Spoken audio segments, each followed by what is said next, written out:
It's just a little more patience. I need to stop her from helping that old hag before I show my true self.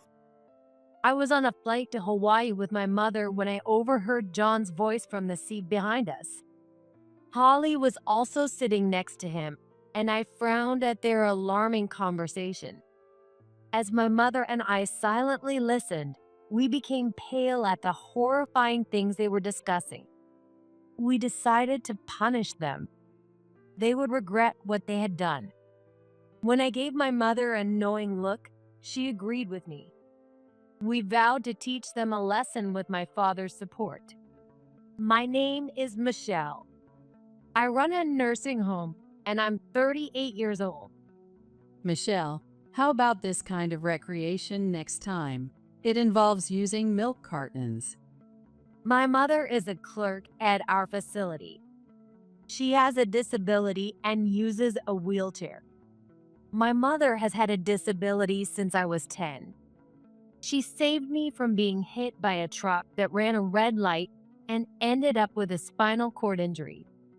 Since then, she has been using a wheelchair for nearly 50 years. My father worked hard for my mother, running a car manufacturing company. It grew into a major company with global reach. Its annual revenue has now surpassed $1 million and has reached $10 billion. As a result, my father spends more than half the year overseas, and the three of us only get to be together once every few years. Instead, he sends us monthly packages filled with souvenirs, always with a letter inside. Reading those letters with my mother became one of my joys. Great, let's talk to the staff about it. I think our residents will enjoy this kind of activity. Having mostly lived with my mother, I chose a career in caregiving when I became an adult. I wanted to be there for her if anything happened. However, once I started working, my mother spent more time alone at home. A wheelchair doesn't allow her to go everywhere freely. Most of her friends are still working, so she has limited social interactions. I worried she might be feeling lonely. So, I talked to my father about doing something together with my mother. He suggested running a nursing home. Your mom used to work in an office. Why don't you become the manager and have her work there? I'll fund it. I'll also reach out to my contacts to gather experienced staff. How about running it as a family? I immediately agreed to my father's wonderful proposal. I was thrilled to do something with both my mother and father. Office work wouldn't strain her, and her bright personality would warm those around her. Even after her injury, my mother never showed a gloomy face. She was always as bright and warm as the sun. Being by her side kept me from feeling down. I believed she could be someone's hope. So I accepted my father's idea. If our facility could be a light for someone, nothing would make me happier. My father then taught me the ropes of running a business. Using that knowledge, my mother and I managed the facility together. I felt our family bond strengthened through this endeavor. Then, tragedy struck us out of nowhere. Michelle, would you like your egg fried for breakfast? This is John. He works as the care manager at our facility and is my husband. In our 5th year of running the facility, he joined as a care manager. He works hard, is well liked by the residents, and has a bright personality, making him very popular at the facility. People of all ages and genders had a good impression of him. Dawn and I got married. Now, the three of us live together with his daughter, Holly, from a previous marriage. Holly also works at our facility, doing the same office job as my mother. She works under my mother. A fried egg is fine. Thank you, as always. Even though you have work, you still help with the housework. What are you talking about? Michelle is busier than I am. So it's only natural that we support each other as a couple. Exactly. Thanks to Michelle, Dad has started helping with the housework too, which is a huge relief for me. He didn't even know how to use the washing machine before. Holly was scolded for saying too much. Seeing their comedic exchange made me smile. Since marrying John, I moved out of the house, and my mother lives in the residential part of the facility. My father had it built considering my mother's commute. Thanks to that, even after I moved out, my mother wasn't completely alone. There were always people nearby in case of an emergency, providing a secure environment. At least that's what I thought. But I didn't realize it. The mistreatment my mother was receiving from John and Holly. Hey, Michelle, would you like to go on a trip with me next time? What's with this sudden suggestion? During my work break, I happened to have lunch with my mother. It had been a while since we had a relaxed conversation like this. But something seemed off. I hadn't noticed since we were always together, but my mother looked thinner. It could be because it was summer, but the facility is air-conditioned 24/7, and her home is also fully equipped with the heating and cooling. It didn't look like a healthy weight loss. Her expression was dark, and she seemed devoid of energy. I listened to my mother's words, feeling concerned. I want to visit your father. To see Dad? Oh, right, it's your anniversary next month. I reflexively asked, surprised by the suddenness. Then I quickly remembered their anniversary next month and solved it in my head. Thinking that was the reason, I quickly continued the conversation, but my mother had a complicated expression, like she had swallowed something bitter. Yes, your father will send me a plane ticket to meet. So, I need some time off.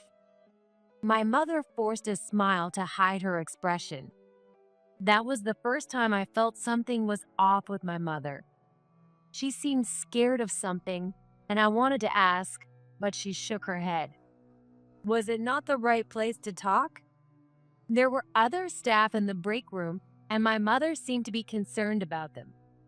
But my condition, you know, I want you to accompany me, Michelle.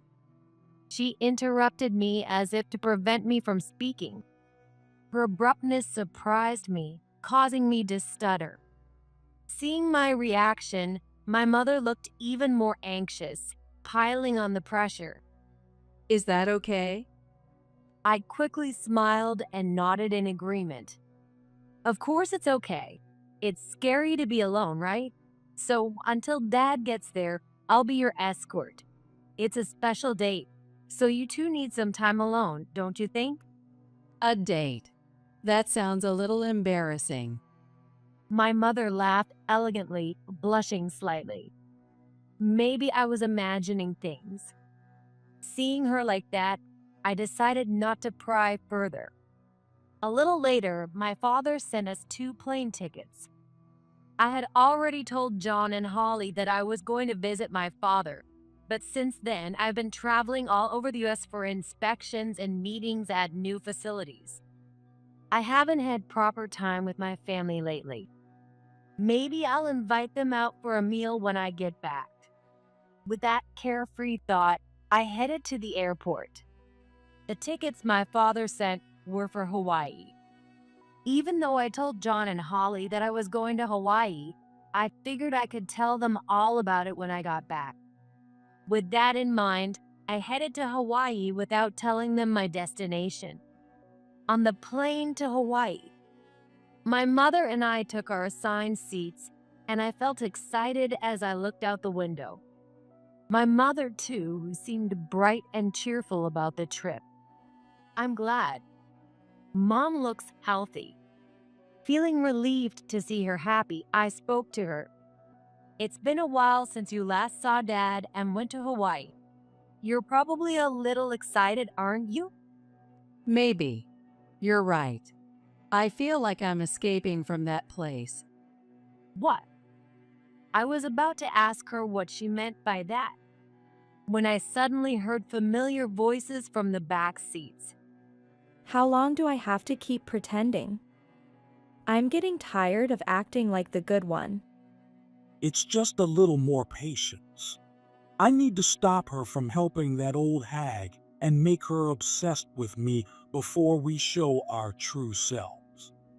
Otherwise, if we show our true colors now, I'll just end up divorced.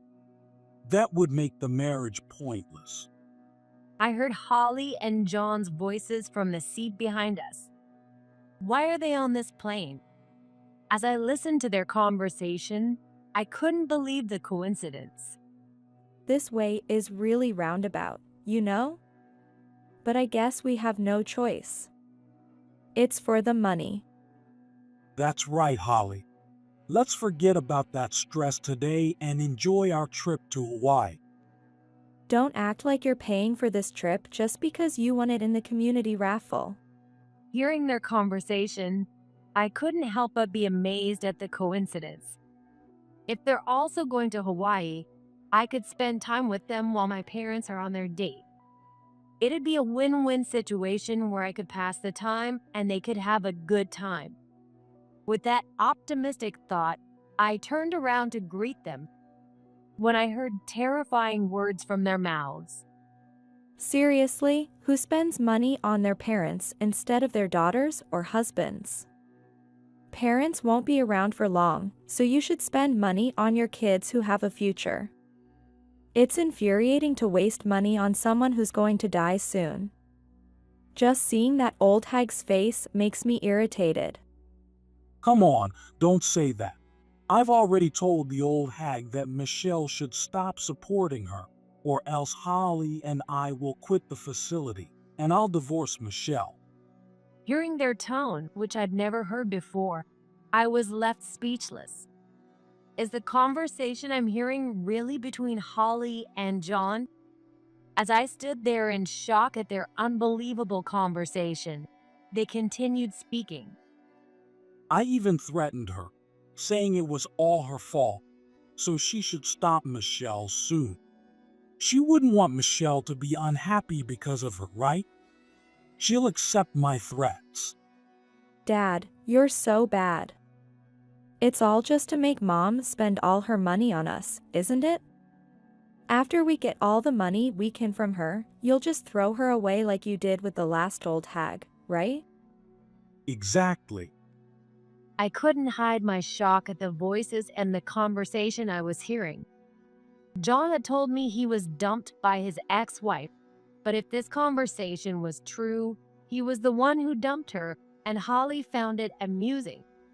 I was so angry at the terrible content and the lies that I was about to turn around and confront them.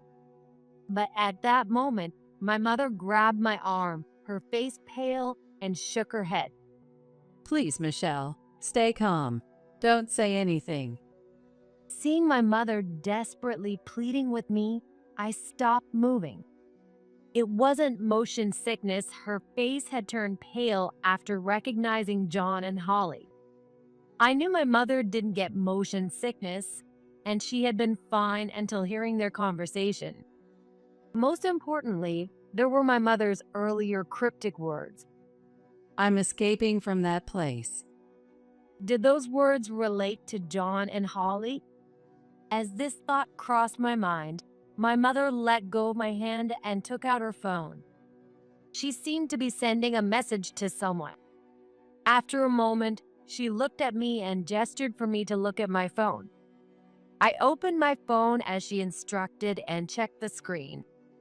There was a new message notification from my mother. Let's communicate through this messaging app from now on. Following her lead, I continued the conversation with my mother via the app. What is going on? The conversation between John and Holly. It's about you and me, right?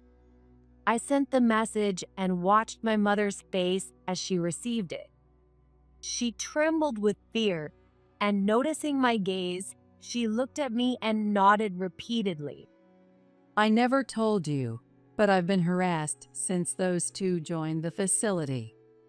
I couldn't close my mouth in shock.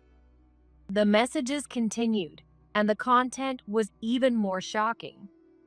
At first, they criticized my work. They said that just because I have a disability, only doing data entry work and not other tasks was unacceptable.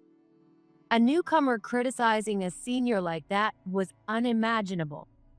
Even though it was hard to believe, the following messages revealed even more shocking truths. They demanded higher salaries, saying that since I had it easy, my salary should be lower. Since Holly is technically my granddaughter, she said if my salary couldn't be lowered, I should spend more on her. They kept demanding money from me. I couldn't process it all. We had indeed become family, but work was work.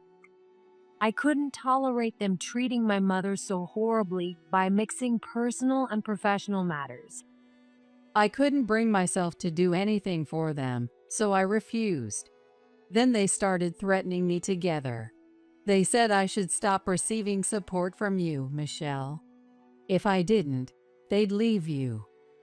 The sheer nastiness and the content made me grip my phone tightly. The worst part was the slander about my mother's condition. The facts written there were so vile that I felt an urge to confront the two behind me right away.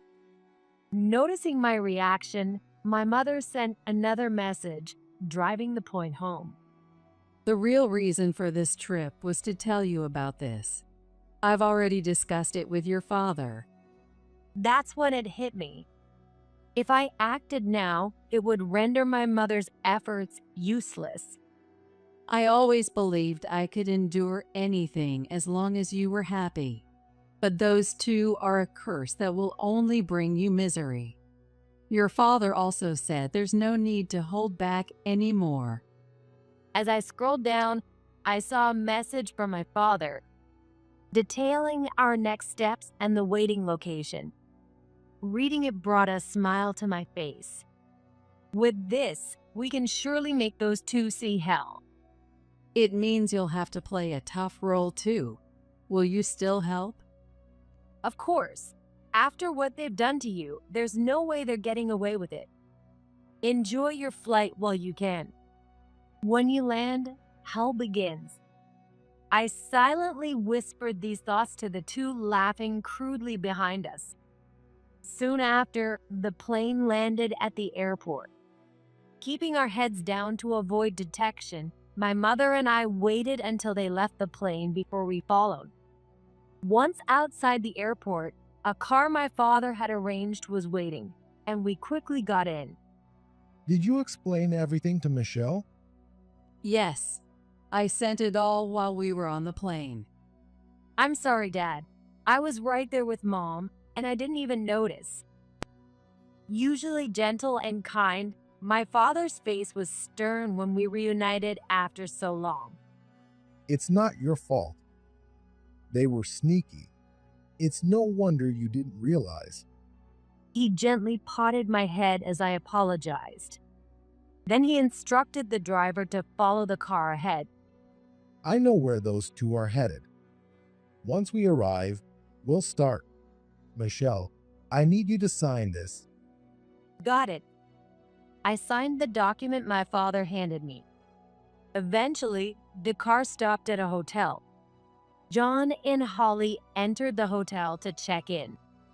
We followed them inside, and I reached out to tap John on the shoulder from behind as they were at the reception desk.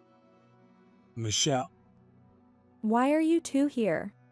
They were just in the middle of checking in when I silently tapped John on the shoulder. He turned around suspiciously, followed by Holly. Seeing me, my mother, and my father in front of them, they stepped back in surprise and confusion. We're here on a trip too, right, Mom? Yes. I responded with a broad smile to put them at ease. Relieved, they both sighed and spoke. oh, you scared me. Now that you mention it, you did say you were going trip. I can't believe we're staying at the same hotel. What? Really? That's such a coincidence. We won this trip to Hawaii in the community raffle. There's no way we're staying at the same hotel. We're at a much better place. And what's with that creepy smile? Don't direct it at us, it's gross. I responded in a cold tone, completely different from before. The two were stunned into silence. Then my mother spoke to them. We need to talk to you too. She nodded at the woman at the reception desk, who promptly led us to a meeting room. Wait, what's going on? Why does everyone look so serious? Holly, sensing something was wrong, looked at us with concern. John, too, was visibly nervous, a cold sweat forming on his forehead. I gave them a chilling smile and brought up their conversation from the plane. You two had quite an interesting conversation on the plane. Something about stopping the support, right? I stretched my words out mockingly, and their faces turned pale. Of course. They never expected anyone to have overheard their conversation. No way. Were you both on that plane too? Can you stop being so familiar? It's disgusting and uncomfortable now. Though I was smiling, my voice was filled with anger, making Holly shrink back in fear. We were sitting right in front of you. You didn't notice, did you? Well, of course not. You were too busy making a scene and having a stupid conversation. No wonder you didn't notice. I was wondering who was making such a crude and idiotic conversation. It was laughable. As I connected my words with mocking tones, stirring up their emotions, it seemed my way of speaking had struck a nerve. John shot me a glare with a grim expression. What's with that attitude? Are you mocking us? Does it look like I'm not? Maybe you should get your eyes checked because you clearly can't see straight. I continued to mock them while my parents silently watched. Usually, they would have stopped me. But this was all part of the plan. My task was to provoke John and Holly, and it worked. Falling right into our trap, John and Holly began to raise their voices. Stop messing around. What do you want from us? Yeah. Why did you bring us here? Let us go already. If anyone's messing around, it's you two. Mocking my mother, threatening her, and trying to extort money. Did you think you could get away with it? We know everything. I shouted back, matching their volume, making them jump in fear.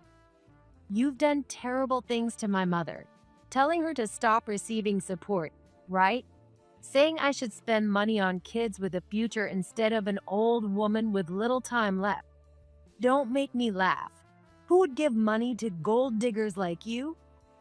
Realizing they were exposed, Holly tried to act superior. Beside her, John twisted his face in frustration and glared at my mother for ratting them out. Don't think divorce is the end of it. You two are about to experience a hell you can't even begin to regret. As soon as they heard the word divorce, John and Holly burst into laughter. Divorce. Hey, who do you think is going to sign those papers? Just because we supposedly harassed that old hag? Come on, you have no proof. Exactly. If you want a divorce, you'd need to show proof that we harassed or threatened her. They took my bait, showing their true colors. Holly came back at me, as if poking at my sore spots, with a mocking smile as she leaned in close to my face.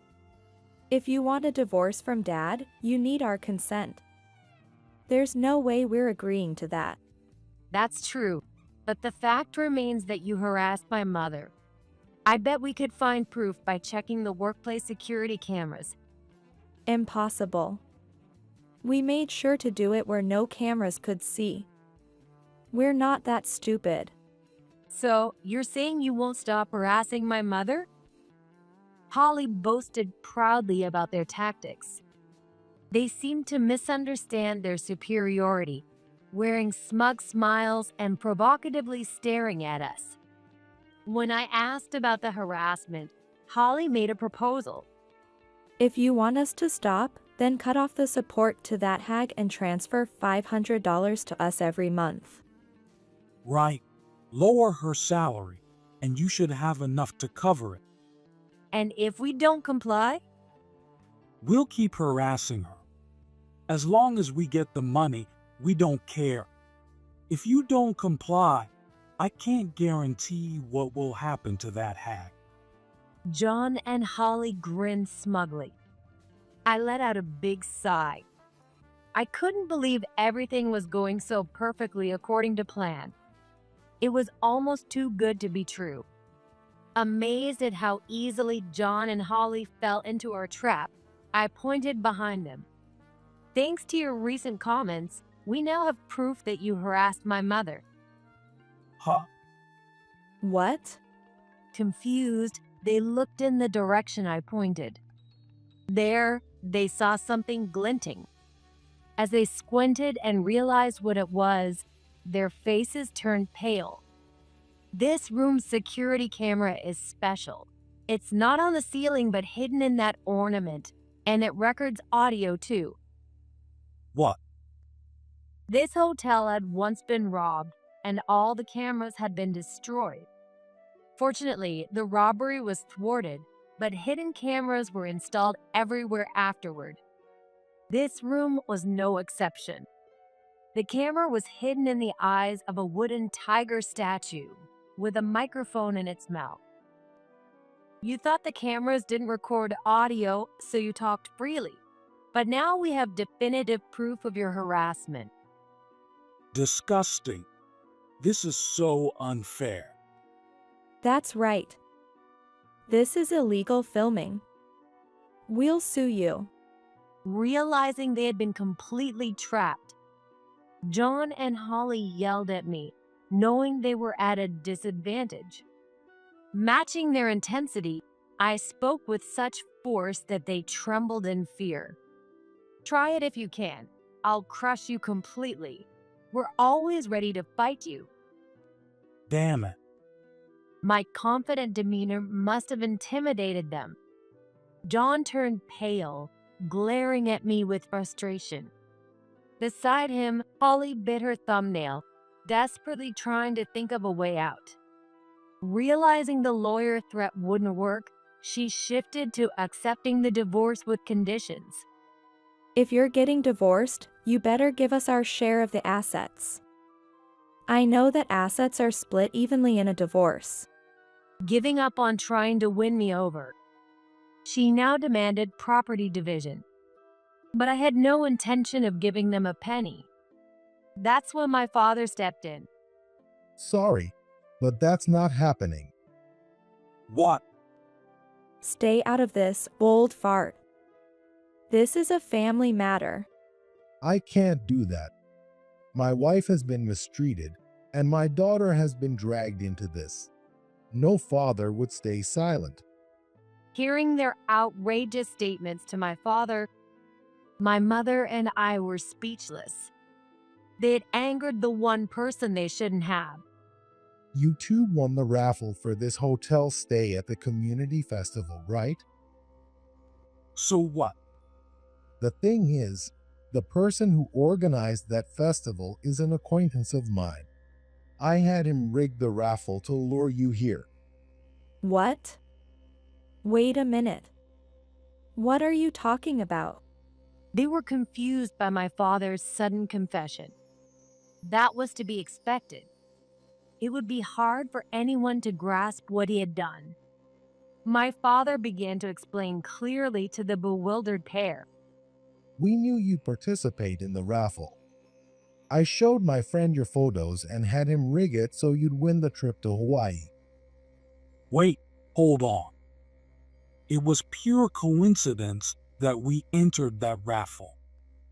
Yeah, we might not have participated at all. Do you expect us to believe this nonsense? There was no way you'd miss it because your favorites were performing at that festival.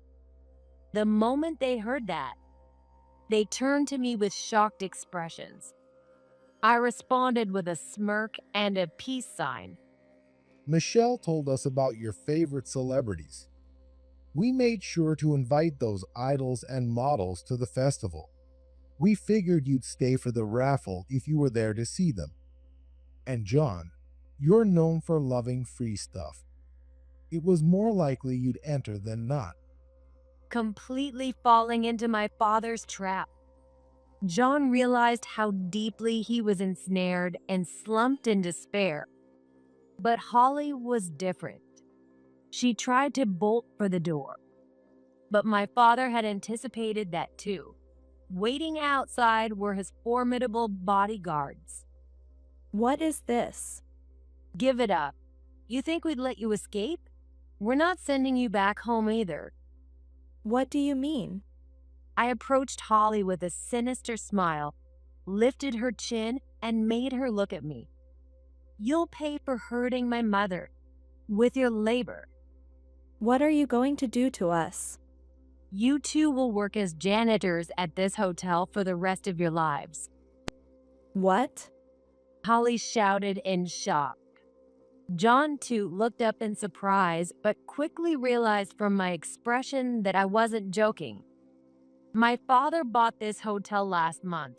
It's known for its affordability and delicious food, but it needs more staff since the rebranding. We were looking for some help. Are you kidding me? Who'd work in a place like this? Besides, you can't keep us here forever. We won't do that. Are you stupid? Her youthful bravado was evident, but she'd soon regret her words. You guys' intentions don't matter. Angered by her disrespect, my father stood up, exuding an overwhelming presence that made Holly flinch. I'm quite well connected here. I have a lot of friends. What are you trying to say? The manager of our hotel is a friend of mine who's from LA. He grew up in Skid Row. Even Holly knew what that meant. The moment she heard Skid Row, her face turned pale. He's going back to his hometown for about a week starting tomorrow, and he'll be taking you two with him. You won't be coming back. Since they were getting ready for a trip, they could be taken to LA without any issues. Realizing this, Holly broke down in tears, begging for forgiveness. I'm sorry. I'll never act like that again. I'll do anything you say. Please, just don't send us there. I'll do anything too. I apologize for everything. Please, let us go back home. Both Holly and John started crying and pleading with us. But we weren't about to listen to them, and I pushed them into despair. Apologizing won't help. You'll work here until you wish for hell instead. Don't even think about running away, because if you do, you'll just be transferred from Hawaii to somewhere even worse. No. Please, Michelle, forgive us. They cried, begging for mercy. But I ignored them and instructed my father's bodyguards to take them away. The guards carried them off, and they never returned home. Thanks to my father, my mother and I succeeded in getting a revenge on John and Holly. After that, my father had John sign the divorce papers I wrote on the plane. I'll film him signing it and then mail it back. I was impressed by my father's thoroughness. He also demanded compensation from them for the torment they inflicted on my mother. Having experienced my father's power firsthand, they didn't dare refuse. Since then, John and Holly have been working as janitors at my father's hotel. Their salaries are sent to my mother as compensation, and they live in a shared house with other employees. Knowing their past actions, the other employees treat them like slaves, making them work from dawn till dusk. Afterward, my parents enjoyed a long awaited date. I had a wonderful time in Hawaii, and we all had a lovely family dinner. I'm so lucky to have a family like this. Seeing my mother relieved, I smiled too. I'm the lucky one, Mom. What? Thank you for always protecting me. From now on, Dad and I will protect you. So, talk to us about anything that bothers you. You and Dad mean the world to me. As I held my mother's hand, she shed happy tears, and my father gently stroked her hair. Watching them, I felt truly fortunate to be their child. As I watched my mother being supported by my father, I couldn't help but feel grateful for how things had turned out.